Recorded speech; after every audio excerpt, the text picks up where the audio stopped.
So once again, I find myself in Quebec City on the Plains of Abraham, where arguably one could say it was the pivotal point of the 7-Year Wars. My presentation to the public this year is on the role of the fortified homestead during the 1700s. It was on this very ground that both General Wolfe and Montcalm were killed. If you're interested in a wee bit more history about the actual battle and the siege that took place for almost 11 weeks here on the poor French that were fortified up here and further down the St. Lawrence, a year ago almost to this date, we did an episode on a wee bit of history of that very battle. There are a number of absolutely amazing artisans here this weekend, including my very good friend Denis Caron, the weaver and dyer. And what I'm going to try to do in this episode is basically just visit each of the different artisans, try to capture a little bit of the drills that both the French and the British are going to be doing. And yeah, a wee bit of history will have to wait for another week. Here we have my friend Denis Caron, and he's demonstrating to the public the methods of dyeing with natural dyes.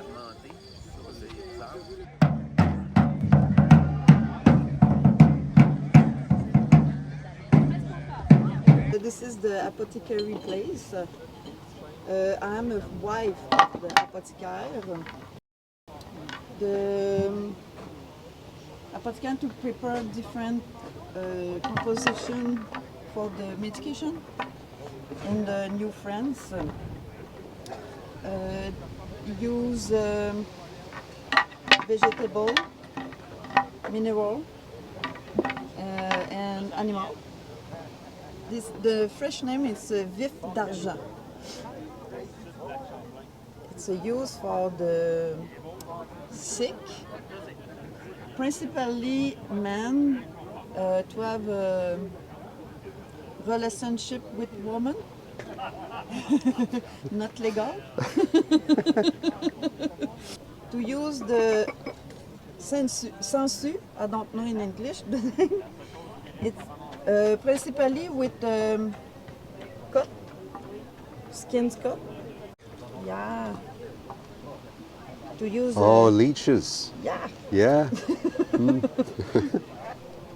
Instrument. The name is a clister. Clister. The fully preparation medicine. And sometimes it's my husband to use that to input in the rear end, shall we say, the rear end, to be polite. Lavement de papatin. On lave les fesses. Or, you have a possibility to location the patient. Chaise. The bum. Bum, ouais. And to use yourself. This. Yeah, oh, you could self-medicate. Yeah, exactly. The name is clister soi-même. It's my favorite. The Indigenous presentation was well attended and well received.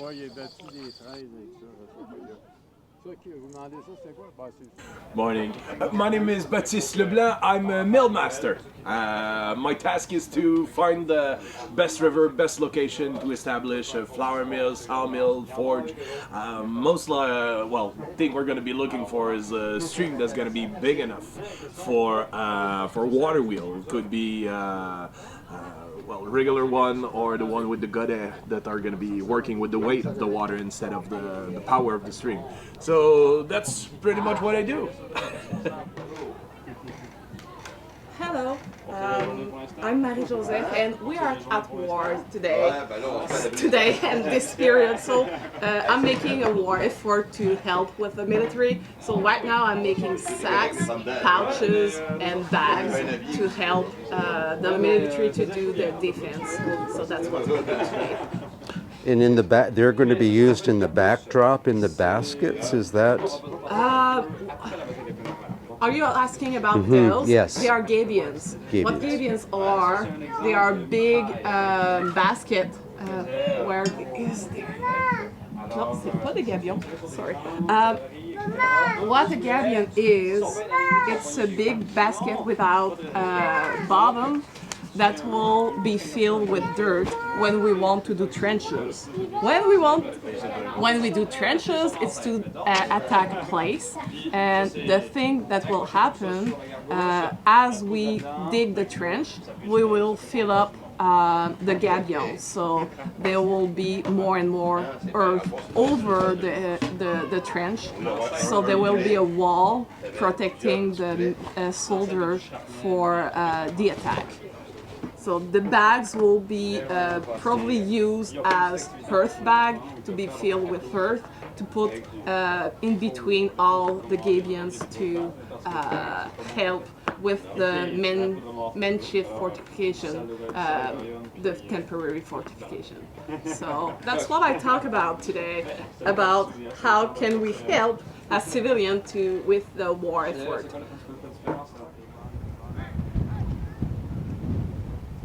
Oh, les bras! Feu! Hop, placez le bout de feu en son lieu!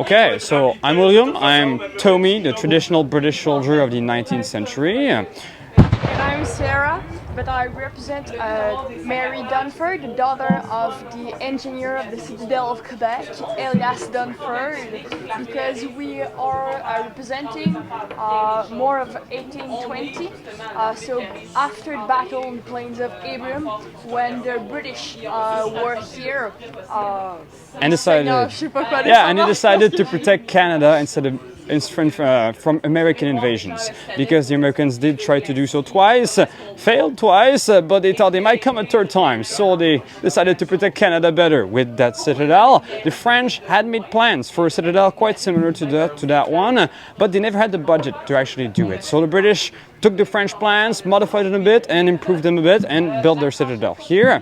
And since you're protecting your own fortress, usually inside your fortress, you don't want to damage your own walls. So the main shot with the cannon they would use inside the fortress, instead of a standard cannon shot, would be a grape shot, such as this one, right here.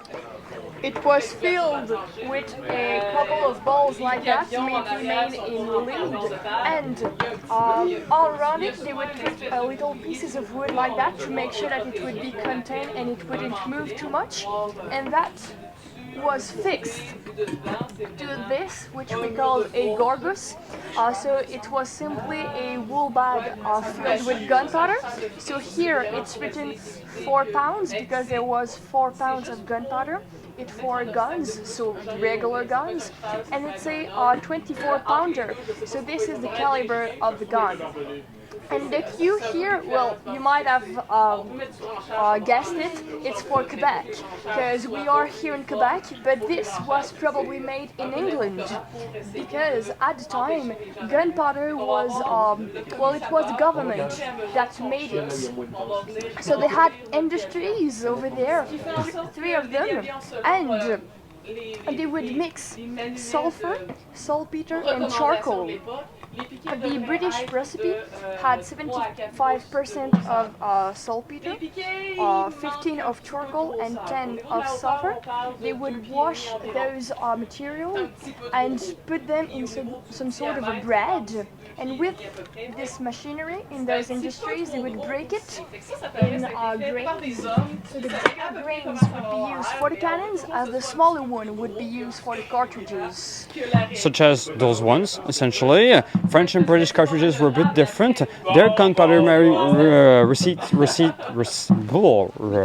recipes were a bit different each. For example, the French had 12.5% charcoal and 12.5% sulfur instead, because it depends on where you get your sources.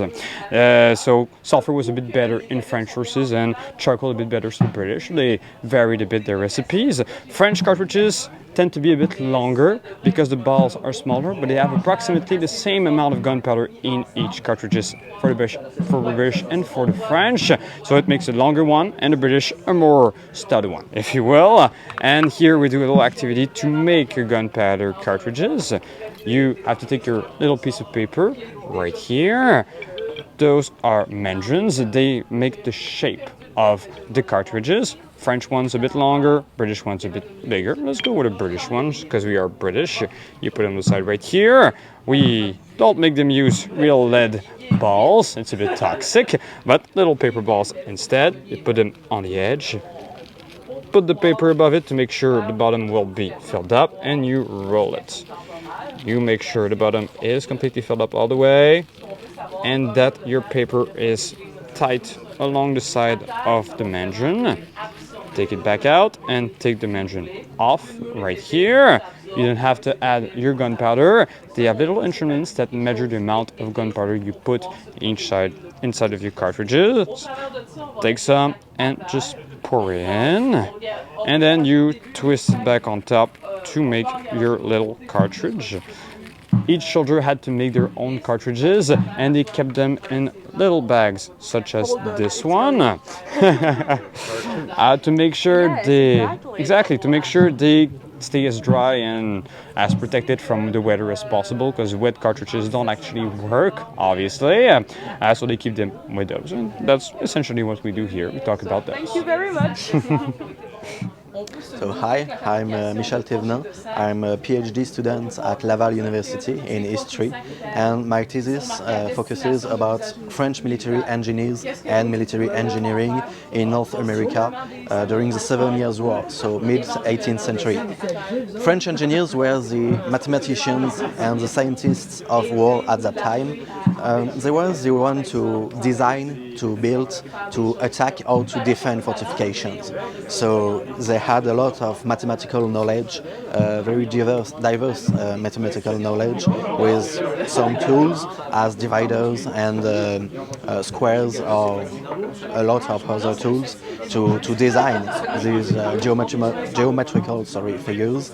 And because they were the one to build fortifications, they were the one most able to attack it, because they could see what was the weakest point of a fortification or the strongest. So they were you could say, the scientist advisors of generals in siege warfare in 18th century. So today I just present my research and answer to all questions you could have.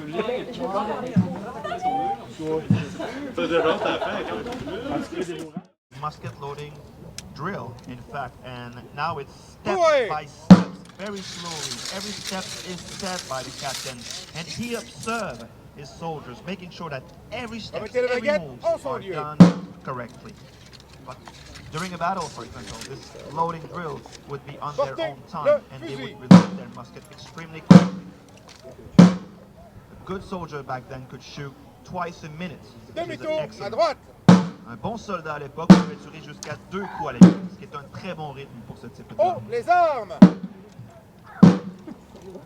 Apprêtez vos armes! En joue! Feu! Mettez le chien en son repos! Feu! Ça prend des capsules, sont considérées comme des armes de chasse modernes, il faut couper des barrés.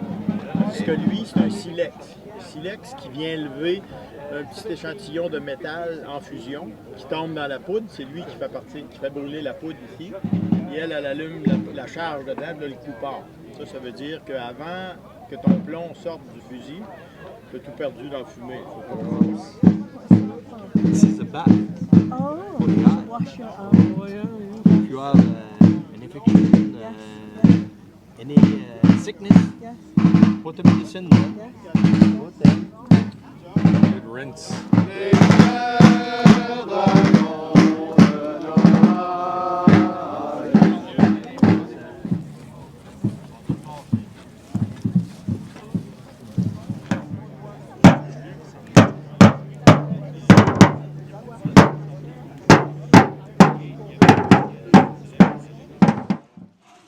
Before water-powered sawmills were invented, the pit saw was the way to make lumber and timber.